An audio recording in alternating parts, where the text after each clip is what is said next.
હવારમાં જાગીને માપસાટ લઈને મેલ દેવાનું પાણી. પેલા ગેસ તો શરૂ કરી 2-3 અખતરા કર્યા પણ હળગ્યું નહીં. આને લગભગ કોરોના થઈ ગયેલો. આ ગુંડા બનેગા રે તું. એટલે એ હળગી ગયું. બસ આમ જ માર સપના હળગી ગયા. એક કામની વાત કહું, લીંબુ પીવાનું એટલે ખાટું લાગે. ગામડે બહુ જલસા કર્યા એટલે અમે જાજી હાજરી ભરવી પડશે. બસ આનો સાથ છૂટે ને ત્યાં સુધી જ જીવવું છે. કાં ધોળિયા તમારે કેવી ટાઈટ છે?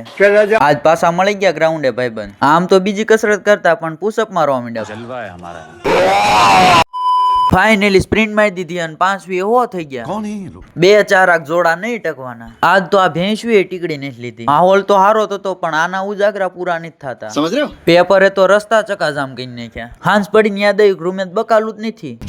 બસ આજ રીતે ગોઈતી દુઃખ કાઢવા વાળી જોઈતી છે. ટમેટાને ભાવ સાંભળીને રાતે ઊંઘ નહીં આવે. હટાણાને હાથ વગુત રાખવું પડે કેમ કે મોદી સાહેબે ઠેલી બંધ કરી દીધી છે. ગામ આખું મને સુધારે હું બેટેકાને. This is dolly સાઈસવાલા.